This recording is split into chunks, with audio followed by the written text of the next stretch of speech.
the 10th edition of the H-Town Rundown. I'm Shishi Crenshaw. And I'm Lexi Springer.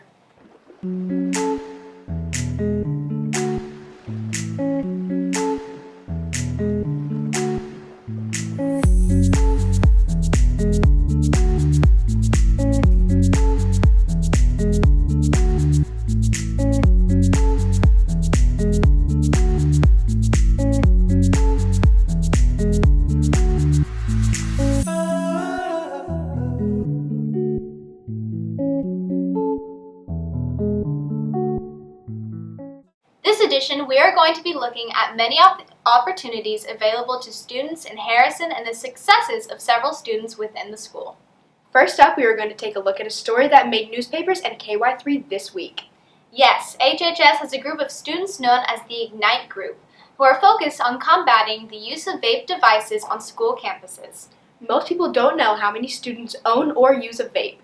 The usage of them has become quite the issue in the bathrooms for sure. It's become a very popular thing with the teenagers now because of all the flavors and stuff, but it is a problem for their health, and most of them don't even realize how dangerous it is because of the nicotine and the level of nicotine that's in each vape.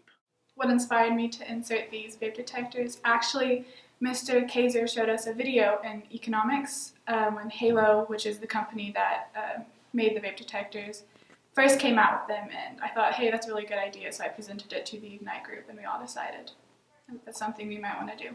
The Ignite students came to visit with me and asked if they could present to the school board some of their findings, and they presented it to me first, and I thought it was a tremendous idea. The Ignite group pitched a proposal to the school board about putting up vape sensors in all the bathrooms that will detect vaping when it occurs. The school board moved ahead with that, and they are going to be purchasing those vape sensors to be placed in all bathrooms. I believe at the high school and the middle school as well, because we think that's where most of the vaping occurs. So NAFE has a grant to help with teenagers, and each year you have to do something to continue the grant. And so our big project to continue it was Tobacco 21. I think the school board elected to fund this project because it came from students, and it's about students and their health and well-being. And I think the school board was very excited about the Ignite kids and the way they presented and their research that they've done and the evidence that they had. So I think that made a big difference in what the school board funded and not funded. They pick up vape, they'll pick up smoke if they're actually smoking a cigarette.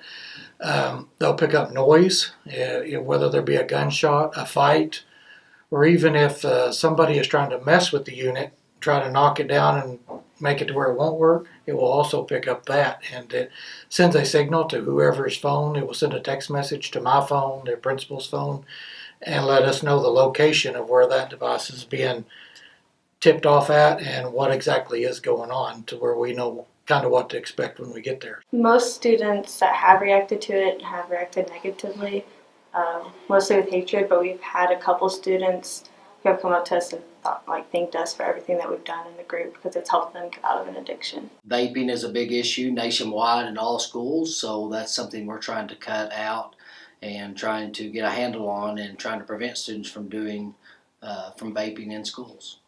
Great work to the Ignite students. Stephanie Barr and her life skills students are working hard this year to enrich the lives of others around them, while learning new things for themselves. Yes, one of those new programs is Gobwash. Let's take a look at how this works. So our overall arching program is called the World of Work, or the WOW program, and we do a lot of different things around the school and in the community for gaining vocational skills and job skills for our students. So we do cafeteria cleanup one morning a week. We do the recycling once a week for the high school. We do arts and crafts, and we sell them at a local shop. And we also work down at the clothing closet and help with the backpack program. So the Gobwash is going to be part of the World of Work program, and what we're wanting to do is, we know that a lot of students don't always have time to get all their laundry done, and we thought it would be a really good service if they could just be able to drop it off for us, and we could get that laundry done for them.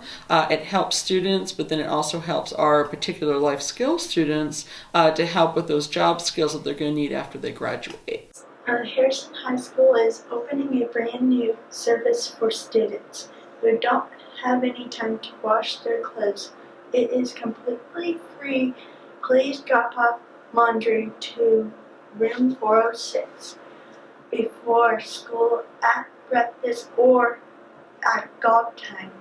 By the end of the day or the next day, it will be ready. And everyone's will be done separately so that we don't have to worry about anyone's laundry getting mixed up. So they can drop off a load of laundry and it'll be done in the order that we get it dropped off. And so they can drop it off before school or during breakfast or at gob time. And then we will have that laundry washed, dried, and folded and ready for them to take away either later on that day or the next day. And so that's how we're sort of envisioning that. So that if anyone does need any help with the clean clothes, which I know can be a real problem for a lot of teenagers being very busy with school and sports and things like that, that they can kind of take advantage of our work program to do that. I love that these students are helping those who need it. Students, if you are in need of the Gob Wash services and don't know who to talk to, or maybe you're a little timid about it, talk to Nurse Tiffany or one of the secretaries in the office or your favorite teacher for help. For those of you who are unaware, it is Black History Month. Miss Erin Lieblang and her GT students have taken a different approach to celebrating this month, learning about those who have impacted the world in which we live. Check this out. Do you think I could just hand you modeling clay and you could just carve out a face? No, I would just No. So this month I wanted to focus on Black History Month, but I wanted to discover some new people that maybe they hadn't heard about or read about before. So I decided to focus on African Americans during Harlem Renaissance, but my main focus was artists, authors, painters, sculptors, and then to create things like they did. We're learning about Romare Bearden. He's an African American artist. We're doing a collage. We're doing a room in our house that we spend time with our family. We're using scraps and we're gluing them onto paper to make it look like our family and our room in our house. What was the word that they used on when we watched Antique Roadshow? Bronze. Well, was it dipped in bronze? No, they were painted. Plaster. So right now we're studying about Augusta Savage, and she was a sculptor. They are actually learning to sculpt today on little carving blocks, and then we will move forward with plaster starting next week. We're learning about Augusta, a Harlem Renaissance artist. She did sculptures. Right now we have a little log and we are trying to carving and double clay block like Augusta Savage does. We have been working on projects related to the Harlem Renaissance. Ms. Lieblang is exposing the students to a side of Black History Month that they may not be familiar with. We worked on a circus theme project. It was an Alexander Calder inspired project. And we did stop motion videos and claymation. I think that by incorporating pieces of their work while we study about them, they can start to appreciate the value of the art and maybe use some of those pieces as they move forward. Looks like those kids are learning more than just the Underground Railroad and about Martin Luther King in terms of Black History Month.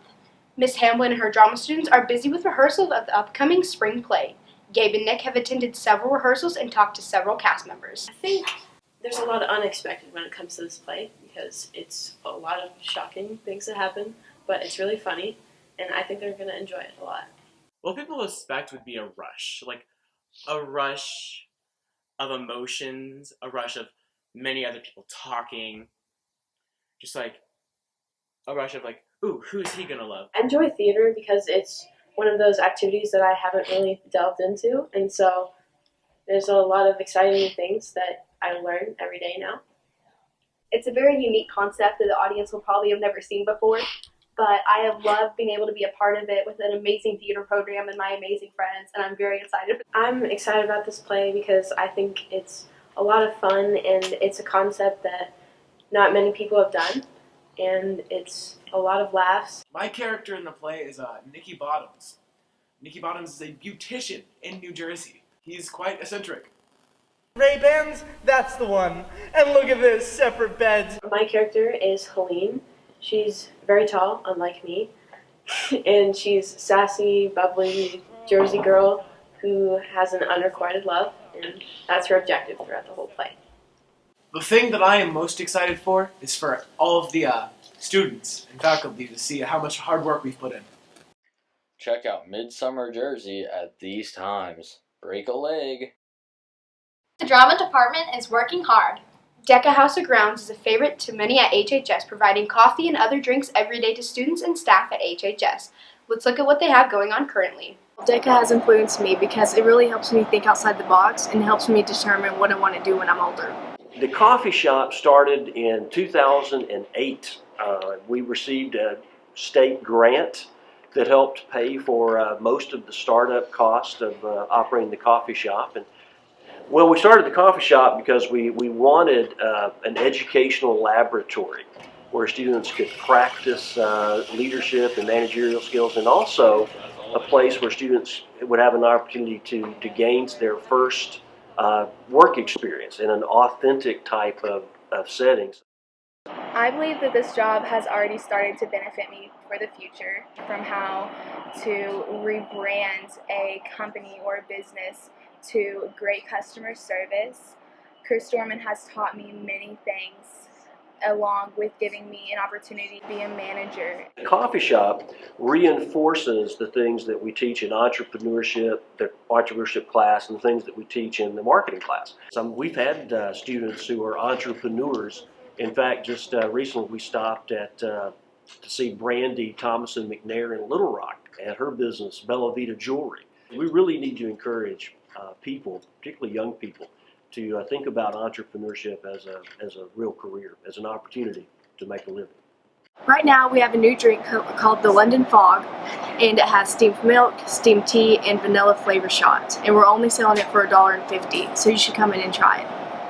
Mr. Dorman and his entrepreneurs always do a good job. And speaking of, I believe they're at state competition this week. Good luck to those students. Speaking of state, this past week, 14 choir students qualified for All-State and attended the All-State Clinic and had an amazing performance. That's right, and today all senior high choirs traveled to Bentonville for their annual choral performance assessment. Let's see Mr. Crouch and his students talk about CPA. HHS Choir has been receiving a lot of attention lately with the announcement of all-state choir members. Today they're on the road to Bentonville for their annual choral performance assessment. Let's take a look at how the choir enriches the high school experience. My favorite part about being a choir director is working with young students and seeing them fall in love with not only singing but music in general. Being a musician, I love to see that happen in young people. CPA stands for Choral Performance Assessment. We have in the high school we have the region level and the state level. We have 6 different regions, so schools from all the different regions, they go participate in choral performance assessment in their particular region. Our region is Region 6. And so we go, actually this coming Friday, we will go to Bentonville West, is where the event is being held. All of our choirs will perform on stage and in sight reading. We'll go into a sight reading room and read music that we've never seen before. Our director, Mr. Crouch, he pushes us so much farther than seeing a lot of other choirs when we go places and stuff. So we're pushed a lot more, and I feel like we have more want to and higher standards to live up to. Being a part of choir has greatly changed my life. It helped me.